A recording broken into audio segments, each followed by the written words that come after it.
presidente da Câmara dos Deputados, Eduardo Cunha, vai falar agora ao vivo. Então vamos ouvir. Boa tarde a todos, mais uma vez. Bom, eu completei 10 meses na presidência da Câmara ontem. Ontem, nessa legislatura.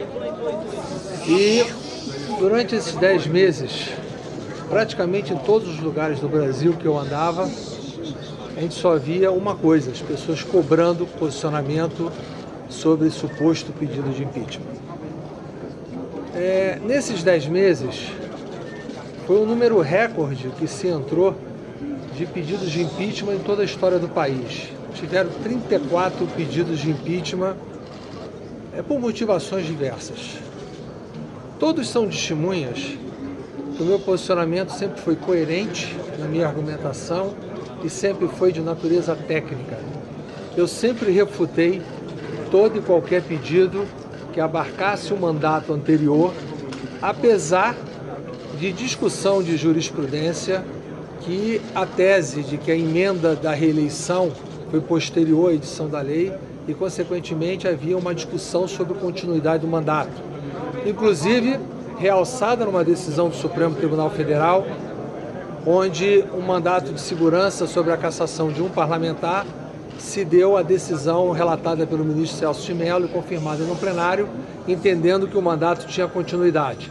Mas mesmo com essa decisão trazida aos autos de vários pedidos, eu mantive o meu posicionamento do respeito ao parágrafo 4º do artigo 86 da Constituição Federal, de não abarcando fatos anteriores ao mandato atual. Esse sempre foi o meu posicionamento e, baseado nisso, dos 34 pedidos, eu já havia rejeitado 27. Alguns outros por erros formais e alguns outros basicamente por essa motivação. Havia me comprometido a todos a fazer o processo de decisão até o fim do mês de novembro e pretendia tê-lo feito na segunda-feira de manhã. Já estava a decisão tomada, pronta e assinada com a Secretaria-Geral da Mesa com relação às decisões que eu estou anunciando hoje. Não o fiz segunda-feira, única e exclusivamente porque mudaram o conteúdo da mídia com aquela divulgação daquela situação absurda que foi a manchete de todos os jornais de segunda-feira, o que, de uma certa forma, eu entendi como um constrangimento, já que toda a discussão e todos os pareceres estavam nos meus e-mails. E, consequentemente, de repente eu recebo um e-mail sábado com o parecer final já revisado e, efetivamente, acontece aquilo no domingo e a gente está vendo aí invasões, enfim, de privacidades que possam ter vazado, e eu até atribuo um pouco o que aconteceu segunda-feira, a certeza que eu iria tomar essa decisão segunda-feira. Por outro lado, na segunda-feira eu não tomei por isso e na terça eu não quis tomar para não misturar com a decisão do Conselho de Ética. Consequentemente, ontem nem abri a sessão da Câmara, deixei que o Conselho de Ética andasse até a hora que o Congresso que marcou a sua sessão começasse, para mostrar que eu estou absolutamente distante desse processo, a defesa feita pelo meu advogado e por aqueles que acreditam na minha defesa e que efetivamente exerceram o poder de decidir. Consequentemente, dos 7 pedidos que eu me comprometi a decidir até o fim de novembro, na realidade eu proferi decisões sobre 5. 2 eu não ainda decidi e acho que será desnecessário no momento de decidir, que é o do deputado Francisquini, e um último que entrou muito retardado, que a argumentação é mais ou menos idêntica aos que eu já apreciei. E não teria sentido você dar 2 despachos iguais.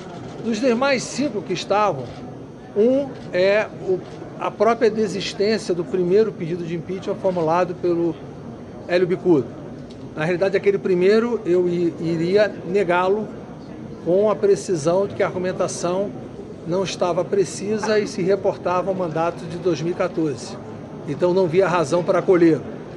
Rejeitei também o do Movimento Brasil Livre, pelas mesmas razões, e rejeitei 2 do mesmo advogado, se eu não me engano, Luiz Carlos Crema. Um, apesar da sua fundamentação correta, mas tratava-se do ano de 2014, e é o mesmo entendimento. E ele entrou com outro, tratando-se do ano de 2015, Porém, a argumentação não está tipificada, ele não tipificou nenhuma conduta que pudesse ser efetivamente alcançada pela Lei 10.079. Quanto ao pedido, que eu diria a vocês o mais comentado por todos vocês, formulado também pelo Dr. Hélio Bicudo e os advogados que o acompanham, contra esse eu proferi a decisão com o acolhimento da denúncia. E esse acolhimento se deu basicamente porque ele coloca, e a cópia do parecer está aqui definitivo, são 22 páginas de parecer, que está sendo levada à publicação hoje, que eu vou mandar distribuir a cópia para todos vocês.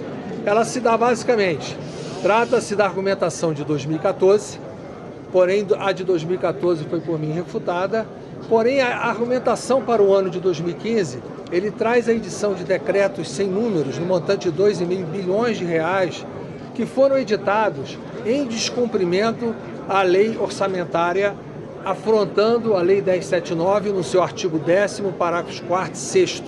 Consequentemente,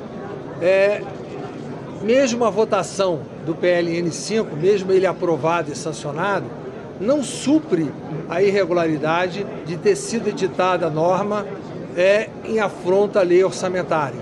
Então, o embasamento disso é única e exclusivamente de natureza técnica e o juízo do presidente da Câmara é único e exclusivamente de autorizar a abertura, não de proferir o seu juízo de mérito, que será a comissão especial que irá fazê-lo e poderá acolher ou poderá rejeitá-lo. E o processo vai seguir o seu curso normal, com amplo direito de defesa do contraditório que deverá ser colocado. A mim não tem nenhuma felicidade de praticar esse ato. Eu não o faço por nenhuma motivação de natureza política. Eu, como disse aqui anteriormente, refutei e rejeitei todos. E o rejeitaria se estivesse em descumprimento da lei. Mas, infelizmente, por mais que eu tentasse buscar qualquer caminho de interpretação e por todos os pareceres que chegaram até a mim pela consultoria legislativa, pela assessoria jurídica e por terceiros as quais eu consultei, não consegui encontrar um que conseguisse me desmontar a tese a qual está sendo aceita hoje. E eu não faço isso com nenhuma felicidade. Eu sei que isso é um gesto delicado, no momento que o país atravessa uma situação difícil, que a economia passa por uma crise, o governo é um governo que passa por muitas crises de natureza política, de natureza econômica, tendo que hoje votar um projeto para alterar a meta do superávit, transformando uma diferença de 119 bilhões de reais.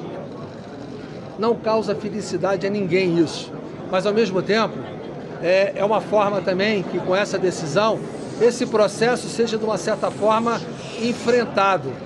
E se ele for enfrentado e for aceito, vai ter o Congresso soberano para legislar. E se ele não for aceito, também acabará-se esse tipo de discussão no país e você poderá voltar dentro da normalidade. Então, isso acabará sendo uma forma que o país vai ter que enfrentar e resolver esse tipo de situação. Não tem condições de postergar mais. E não combinaria comigo, eu não ficaria com isso na gaveta sem decidir. Porque esse pedido entrou em 14 de outubro. E de 14 de outubro para 30 de novembro foram 45 dias. Ele estava passando do limite do razoável de eu proferir uma decisão. E eu não consegui dar outra que não fosse essa que estão nos pareceres. Então era esse o comunicado que eu queria fazer a vocês, lamentando profundamente o que está ocorrendo e dizendo que não tenho nenhuma felicidade no ato que eu estou praticando.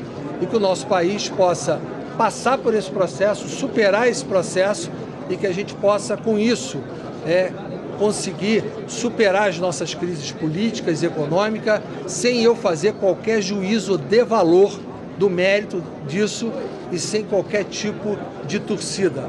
A minha posição será a mais isenta possível com o seu encaminhamento. Obrigado.